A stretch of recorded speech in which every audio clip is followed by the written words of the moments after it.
Hey YouTubers, Grimmy here, and today I'm being joined by Mega Man X in his ultimate armor. Yes, the ultimate armor seen in Mega Man X4 and Mega Man X5 has received a figure in, I think, last year. So today we're actually going to be taking a look at it. It's an impressive one, so let's get a closer look. Now, taking a closer look at this version of X, you can really see how Bandai went all out to make this as accurate to the game as possible. The colors are spot on, with the blues, golds, and purples, and the multiple gems that are green and orange. The blue is actually done in a translucent plastic with the silver inside, or maybe metallic blue, I don't know for certain, but it actually does a good job of showing all the mechanical details behind the armor. It actually goes throughout all the blue parts, so you've got a real teched out looking Mega Man here. The gold looks pretty nice too, real sharp, and all the details in the blacks and the paint apps are done real crisp, lovely, and no blemishes that I could see. He's got the usual white hands and the white tip, and he has white tips at the feet for this one. Since this is an upgraded form of Mega Man, at the bottom he has two thrusters per foot, each of them having a red jewel at the center to replicate the actual thruster parts. The face is the standard Mega Man face, or at least the standard X face. And, you know, you got your usual staples like the ears, or, well, audio receptors, whatever you want to call them. But this one also has a backpack, which we'll get into a little more on the features section, or accessories and features. But as you can see, he has a lot of details going for him. A lot of spikes, a lot of nice parts. So, let's take a look at his articulation now. And it's pretty standard from the Figuarts and D-Arts figures.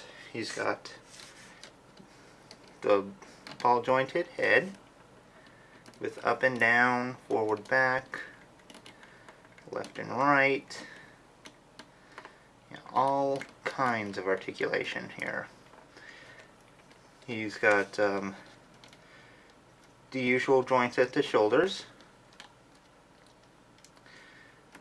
in and out, bicep swivel, nice double jointed elbow.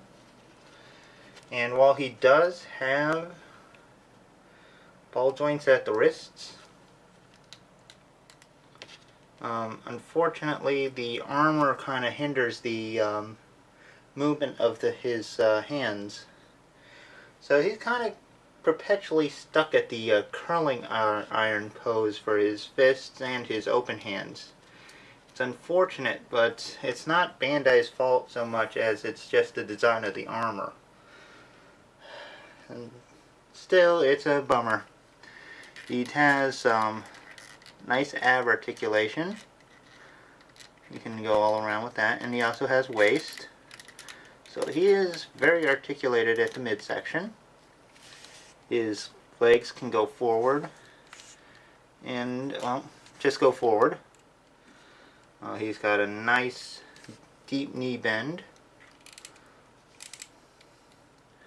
And he has ball jointed feet, so you can actually get a lot of nice stances with him. And he also has swivels at the thigh,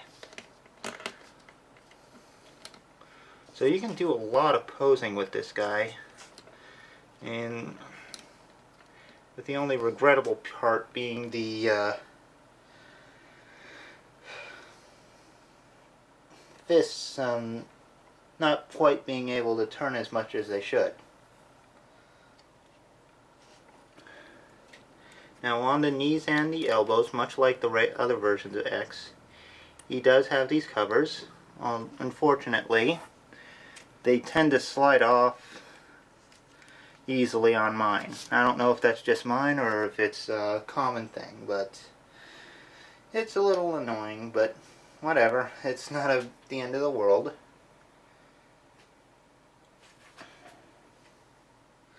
But yeah, that'll cover his articulation. I guess we should get into his accessories. Now, like most Figuarts and D-Arts, he has options for his hands and his faces. Although he's kind of limited on his hands. You got the fists and these splayed open hands. And those are the only fists that you get. It's unfortunate, but, you know, Mega Man wasn't really known for a lot of hand gestures, so I'm not too worried about it.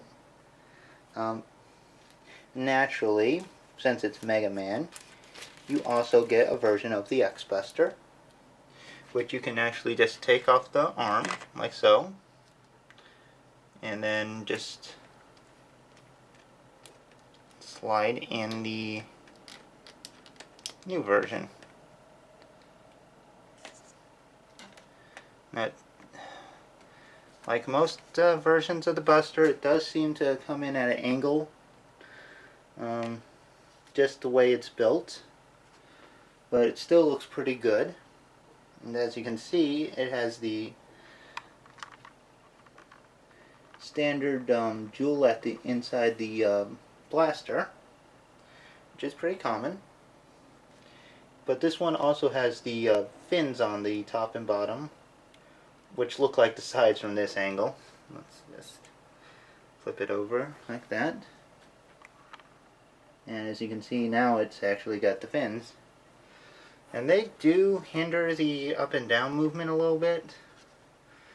Again, a shame, but fortunately they are removable, so you don't have to pose them with them on. So it's not like a total loss thing. Now the the Buster actually does have alternating barrels, so you can go from the barrel with the jewel in the center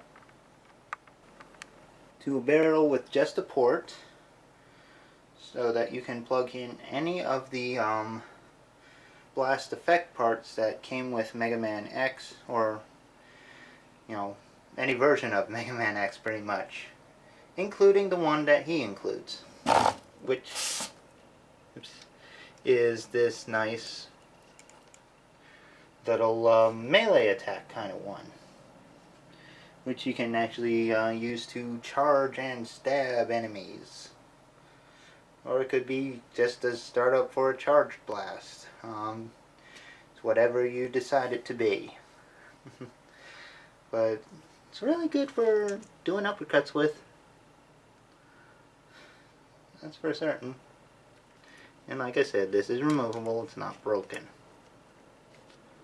So. But it's kind of hard to get it to stay on with the way the armor is. Still, it's pretty cool. Now, this wouldn't be Mega Man. This wouldn't be a D-Arts, actually, without multiple faces. So, we're going to get into those. He's got the stoic face, which is standard. Let's see if I can get it to stand on there. And then, he's also got a stoic looking to the left face, like he's checking for bad guys behind him. Or a screaming looking up to the right face, perfect for knocking foes to the moon with. So you get a nice selection of faces there. And they're fully compatible with any of the Mega Man X figure faces from like either Mega Man X or the full armor Mega Man X that both came out previously. So you can mix and match with those easily enough, as well as mix and match the armor itself. They use the same connections on the legs or the arms, so you can actually have him with some of the standard X armor, or the like that Mega Man X armor. Either way, you can do it. But there is one more feature, which is quite simply put in his backpack. Now the backpack is removable, and the figure actually includes extra wings and front piece for it.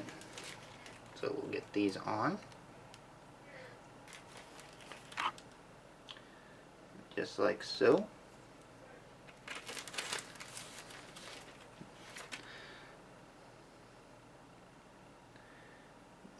Now you got this little mini plane drone thing that can work as a jetpack.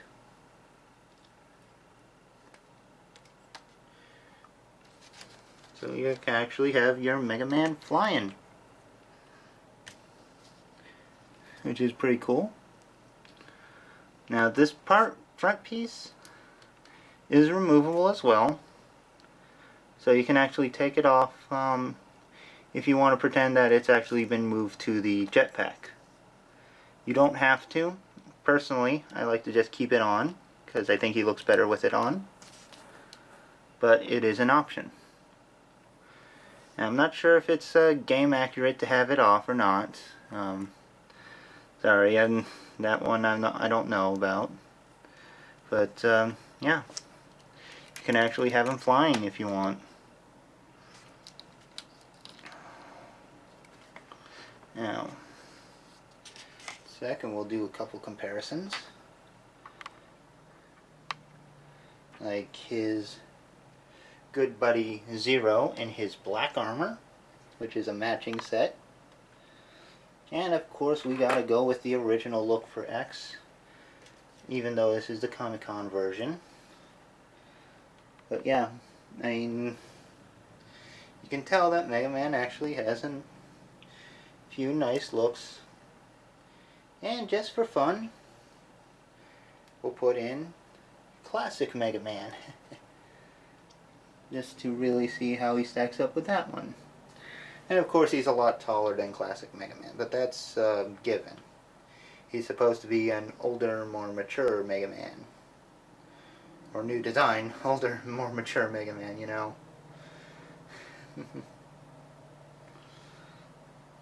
But as I was saying before, the armor pieces are interchangeable. So you could put the Ultimate Armor parts on the vintage, no, not the vintage, but the standard Mega Man X, and can really arm up this new version of Mega Man by giving him the blaster and well, both blasters, pretty much. Yeah, so you're going to have him armed to the teeth, which is cool. I like it. But, anyway,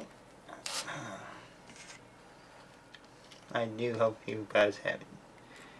You might be able to find this version of Mega Man in your comic book store or online at places like Big Bad Toy Store, Amazon, and he's usually around 40 bucks, 40 to 50. And if you can get him for 40, that'd be great. Maybe 50 if you really like this version, but I'd say 40 would be a standard to look for. Anyway, I do hope you have enjoyed this review, and I will see you next time. Take care, bye-bye, and have fun.